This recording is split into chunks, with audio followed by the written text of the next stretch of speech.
Our scripture reading is from Genesis chapter 16, verses 1 to 14. Genesis chapter 16. It'll be on page 11 in your pew Bibles in front of you. It reads, "Now Sarai, Abram's wife, had borne him no children, but he had an Egyptian slave named Hagar. So she said to Abram, 'The Lord has kept me from having children. Go sleep with my slave. Perhaps I can build a family through her.' Abram agreed to what Sarai said. So after Abram had been living in Canaan 10 years, Sarai, his wife, took her Egyptian slave Hagar and gave her to her husband to be his wife. He slept with Hagar, and she conceived. When she knew she was pregnant, she began to despise her mistress. Then Sarai said to Abram, 'You are responsible for the wrong I am suffering. I put my slave in your arms, and now that she knows she is pregnant, she despises me. May the Lord judge between you and me.' 'Your slave is in your hands,' Abram said. 'Do with her whatever you think best.' Then Sarai mistreated Hagar, so she fled from her. The angel of the Lord found Hagar near a spring in the desert. It was the spring that is beside the road of Shur. And he said, 'Hagar, slave of Sarai, where have you come from, and where are you going?' 'I'm running away from my mistress Sarai,' she answered. Then the angel of the Lord told her, 'Go back to your mistress and submit to her.' The angel added, 'I will increase your descendants so much that they will be too numerous to count.' The angel of the Lord also said to her, 'You are now pregnant, and you will give birth to a son. You shall name him Ishmael, for the Lord has heard of your misery. He will be a wild donkey of a man. His hand will be against everyone, and everyone's hand against him, and he will live in hostility towards all his brothers.' She gave this name to the Lord who spoke to her. 'You are the Lord who sees me.' For she said, 'I have now seen the one who sees me.' That is why the well was called Bir Lahai Roi. It is still there between Kadesh and Bered.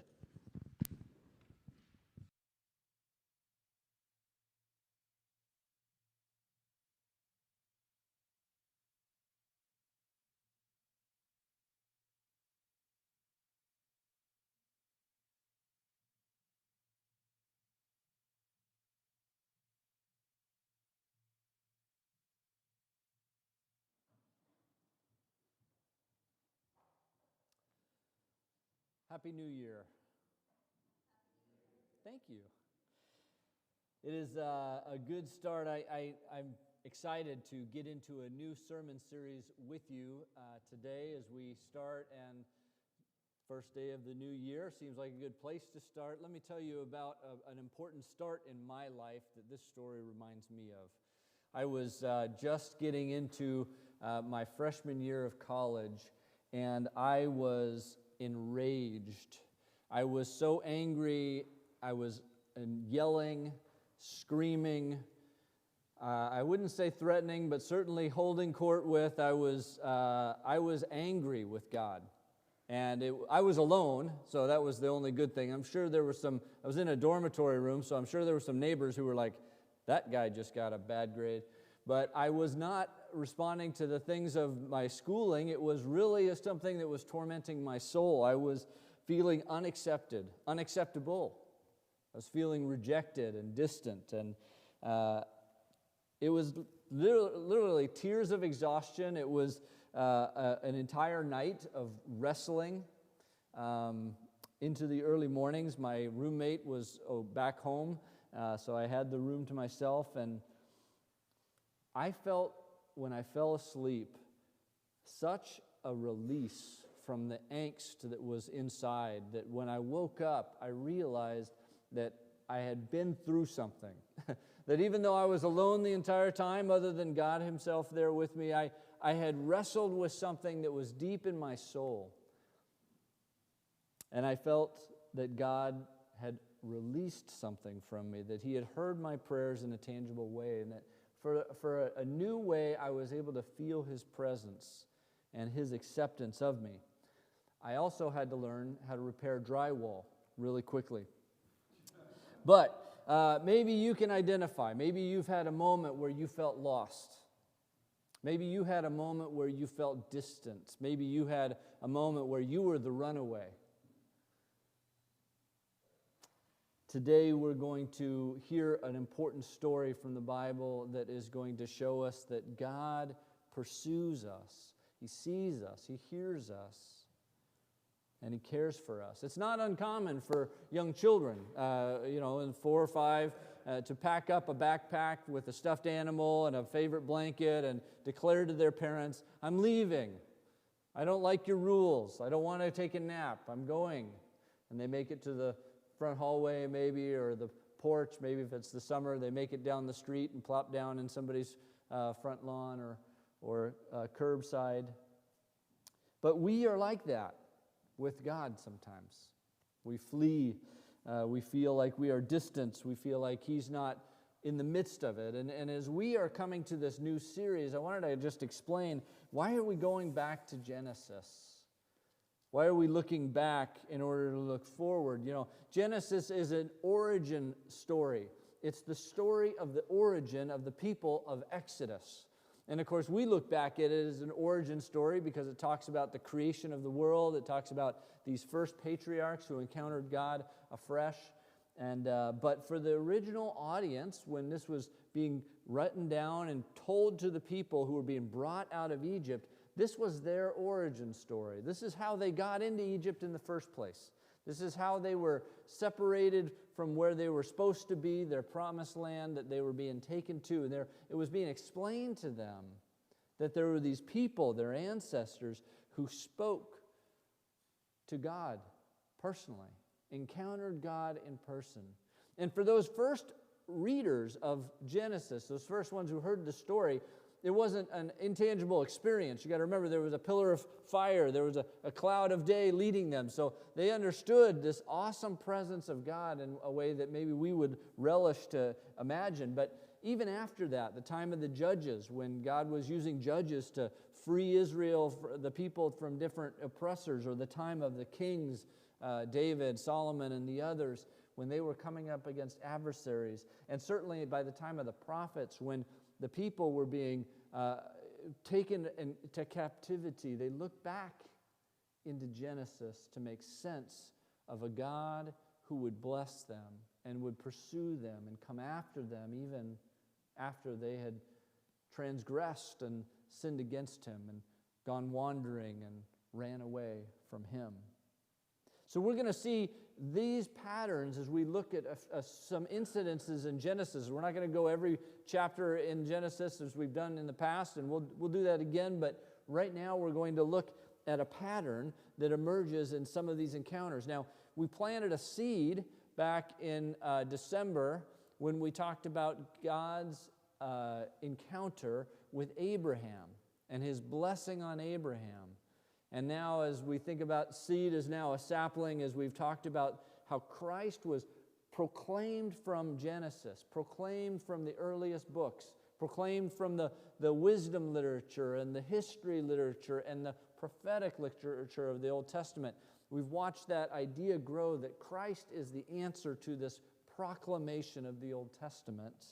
And now we're going to kind of get into the trunk of that tree as we talk about these encounters with God, a God who, for some of the patriarchs and matriarchs, who sees them. For others, He remembers them. For still others, He's going to wrestle with them. We're going to see that He protects them and He restores them. God encounters His people. We'll see that in Genesis. And today we're going to see that God chose to chase the runaway, and He saw the maid become a matriarch. He saw the slave become a free woman. And God, because of that, we see that in this text, we're going to reflect on how God also graciously pursues us. He sees us even when we feel invincible. He hears, invisible. I don't feel invincible very often at all. But He sees us when we feel invisible, and He hears us when our voices tremble. So let's look at the text. Again, I've got my size 22 font here so I can read. But if you look at Genesis 16 with me here, starting in verse 1. Now Sarai, Abram's wife, had borne him no children, but she had an Egyptian slave named Hagar. So she said to Abram, "The Lord has kept me from having children. Go, sleep with my slave, and perhaps I can build a family through her." Abram agreed to what Sarai had said. So after Abram had been living in Canaan about 10 years, Sarai, his wife, took her Egyptian slave Hagar and gave her to her husband to be his wife. He slept with Hagar, and she conceived. And when she knew she was pregnant, she began to despise her mistress. Now this hooks us right away with a bunch of question marks, a bunch of concerns. And it would have concerned anyone who was reading through the whole book of Genesis too, because Genesis has been showing there's a promise that is being threatened. And first it was threatened when Abram went down into Egypt with Pharaoh in his house. And then now it's being threatened with Hagar. Next it'll be threatened with Abimelech. Abraham goes near the house of Abimelech, and there's threat to this promise that he would have a child. So these threats just keep coming up.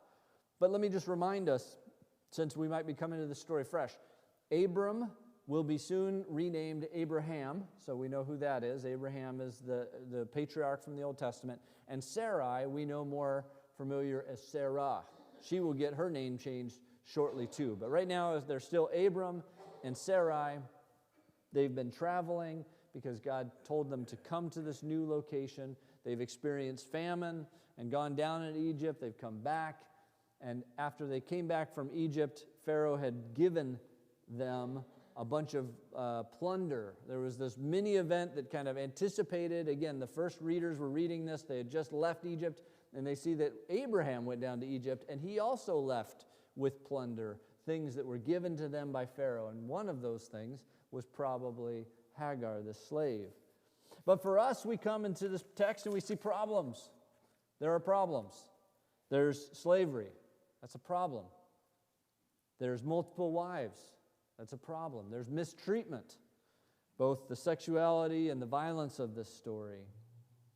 And pastors say this different way, and theologians use different quick terms to remind us. But let me remind you, especially you people who are young and reading the Bible, sometimes you might need to remember this, that narrative in the Old Testament especially, narrative is not always normative. Another way to say that is there are descriptive texts and there are proscriptive texts. You know, like a prescription is something you should take. So a proscriptive text is telling you what you should do and how you should behave and how you should live your life. Of a descriptive text is just describing what actually happened. Or in the normative phrase, narrative is not normative. In other words, the story of Abraham is not trying to tell you how to be a good husband right now. In fact, the whole story is telling you what the problem is. And it heightens God's pursuit of Hagar here, because we see that Abraham, not for this first time, this is at least the second time where he has really blown it. And he has threatened himself this promise that God has made to him and Sarah, that Sarah would bear him a child.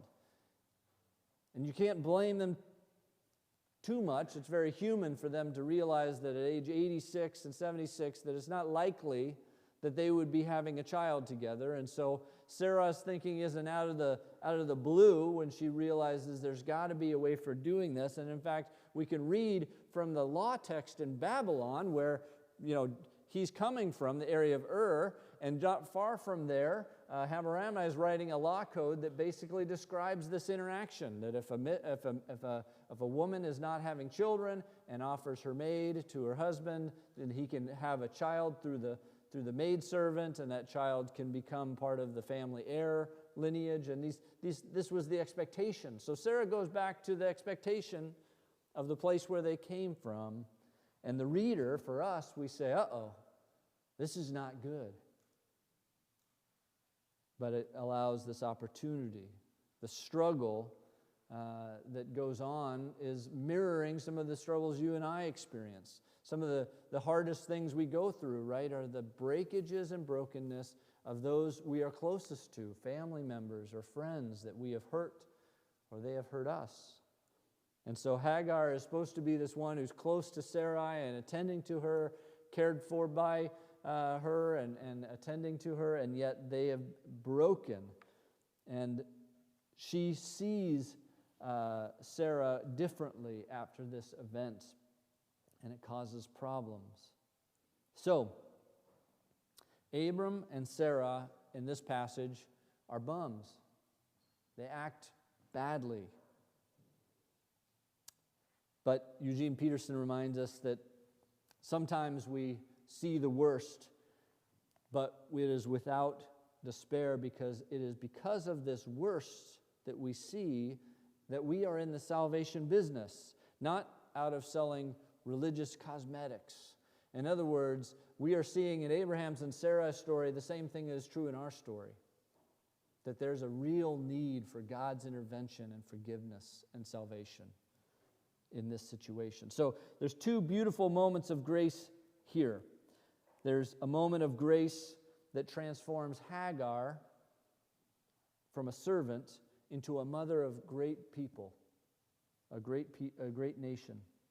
But there's also a moment of grace for Sarah and Abram, who are given patience by God even after He's just promised that He will bless them with a child, and they have gone about it the wrong way. God chases after this runaway Hagar, and we get to see the maid become a matriarch. So, there are parts in our story that we also keep tight to our chest. We might not share in polite company, but for Hagar, she is pregnant and alone. He slept with Hagar, she conceived, and when she knew she was pregnant, she began to despise her mistress. And again, in this language and many languages that are Semitic and like it, many ancient languages, the language here would be highlighted even more, this idea of seeing, because Sarah saw that she had a servant to offer to Abram, and gave her to him, and now Hagar is seeing Sarah differently. She looks at her with despising her, looks at her with disregard. Then Sarah says to Abram, "You're responsible for the wrong I'm suffering. I put my slave in your arms, and now she knows that she is pregnant. She despises me. She sees me differently. May the Lord judge between you and me." And Abraham says, "Your slave is in your hands. Do with her what you think is best." Then Sarah mistreated Hagar, so she fled. There's a big blame game. And I know you've never done this, but I've done this, where hurting people hurt other people, especially when we're trapped. We realize we've done something wrong. Sometimes we double down. No, I'm not wrong, you're wrong. You wouldn't do that. But here, Hagar suddenly sees Sarah with disregard because of what she's been brought into, and now she's pregnant, and she sees her with disregard. Maybe she sees that she thinks that she's going to be elevated in terms of the family conversation here. Sarah sees this and blames Abraham. "It's your fault. You did this." Abraham blames Sarah. "Hey, it's your servant. You haven't done anything about it. It's on you." And Sarah decides the best thing that she can do is mistreat Hagar. So she sins against Hagar, and Hagar flees and escapes. So here, this puts Hagar in this position where she's alone. She's been a slave, so she doesn't have anything. She's got no backup, no 401k. There's no pension that's going to help her. There wasn't Social Security safety nets like we have here. She's out in the desert alone, vulnerable, helpless. Who's going to help her deliver this baby, let alone feed it and care for it? And that's when she has this encounter. I hope you haven't felt that alone. I hope you haven't felt that separated, that desperate. But it's sometimes these very stories that bring us into the understanding of a place where there is a God who pursues us, a God who sees us when we feel invisible, a God who hears us when our voices barely can reach a volume that could be heard. The angel of the Lord found Hagar near a spring in the desert, and it was a spring that it was beside the road to Shur. He said, Hagar, slave of Sarai, where have you come from, and where are you going? I'm running from your mistress Sarai, she answered.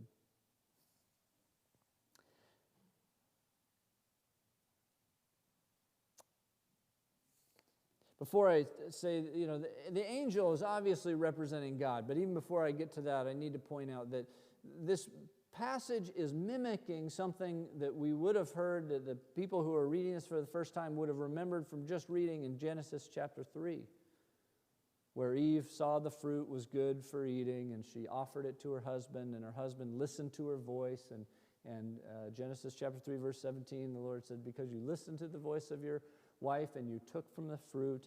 And here too, she says, where have you come from? And where are you going, Hagar? It's reminding us of the phrase where God comes into the garden and says to Adam, where are you? Why are you hiding?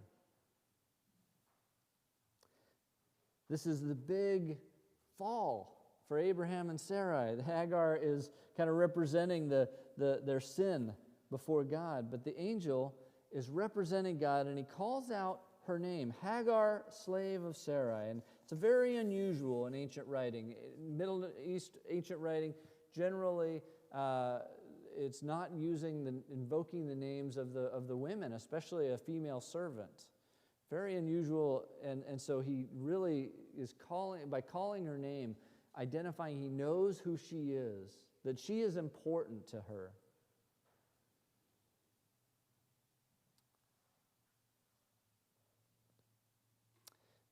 One author wrote, perhaps the paradox of our condition, the very central thing, is that what we hunger for, perhaps more than anything else, is to be known in the fullness of our humanity. And yet that is often just what we fear more than anything else. If they really knew everything about me, if they really knew me, would they care for me? That's the power of God reaching into Hagar's life and saying, I know your name, I know who you are. It's the very thing she needed. She was a runaway, being pursued by God. And he realized that this slave would be freed. This gracious pursuit, this ability to see her even when she felt invisible. He said, Hagar, slave of Sarai, where have you come from and where are you going? I'm running away from my mistress Sarai, she answers. And then the angel of the Lord told her, go back to your mistress and submit to her. The angel added, I will increase your descendants so much that they will be too numerous to count. Where are you going? Where do you think you're going to make it? How are you going to survive? Where are you going to be protected? He realizes that she doesn't have a plan. She's just escaping. That's what she says. I'm just running away. I'm not running to anything. I'm running away from Sarai. And this time he instructs her to go back. That's the protection that God has for her now, is with Abraham and Sarah, where this child will be born and where he will grow up.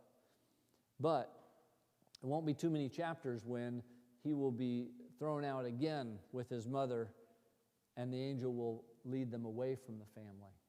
He will meet Hagar again when he hears the crying of the young boy Ishmael, the 14-year-old Ishmael, as they are dying of thirst, and the angel will say, I have heard your cry.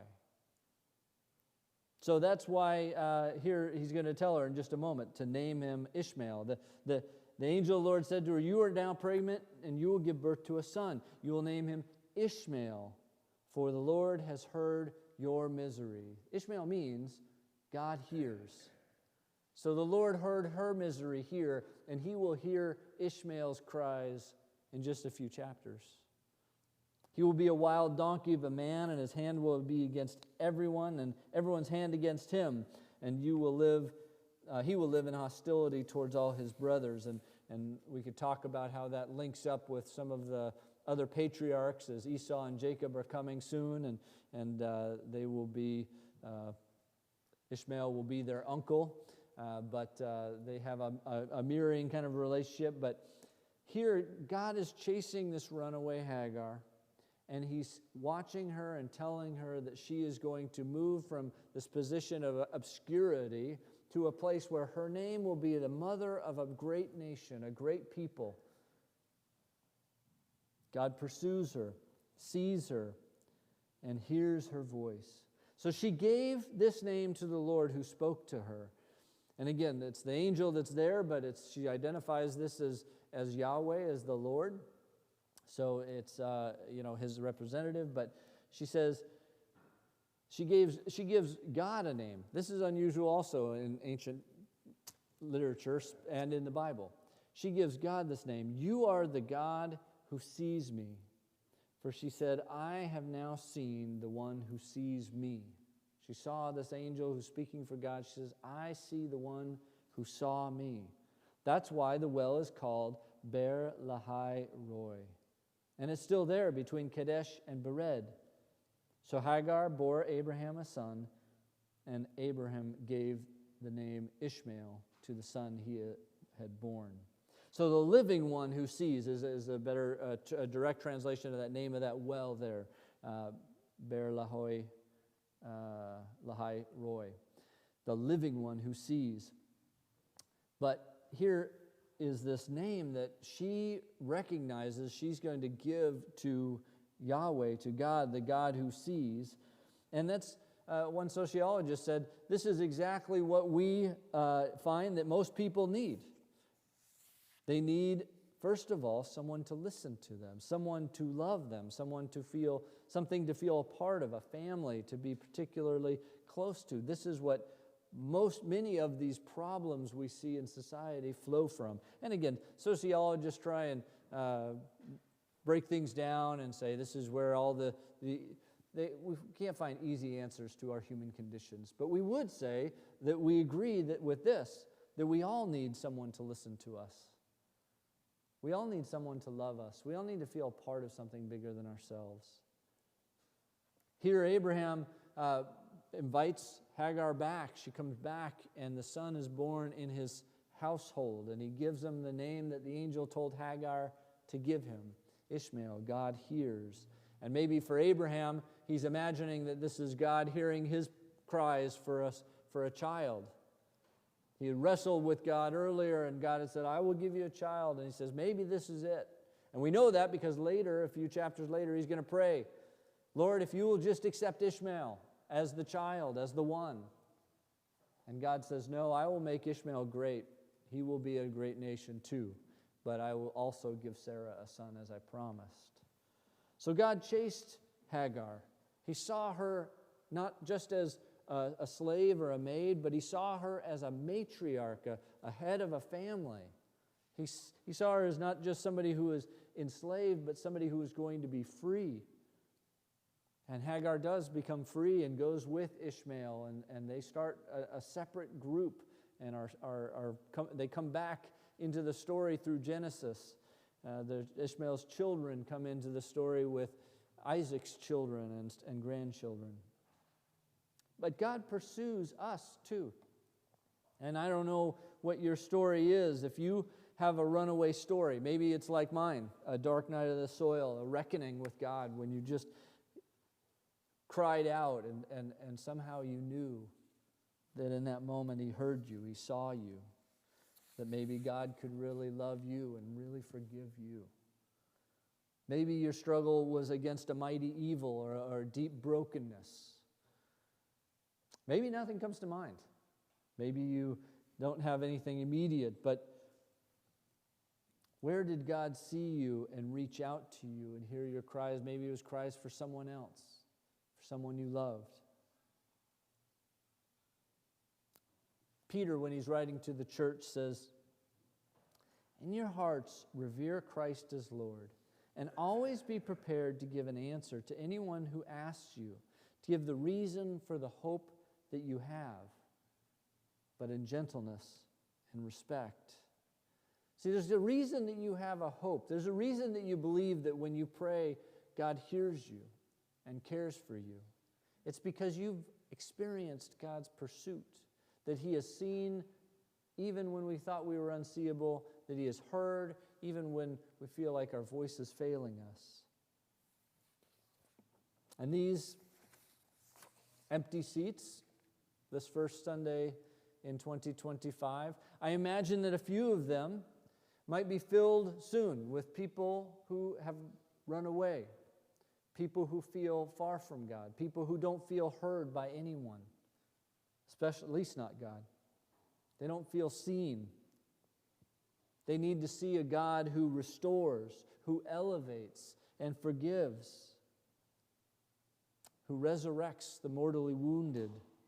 They each have their story, and they need to be heard. And who will hear them?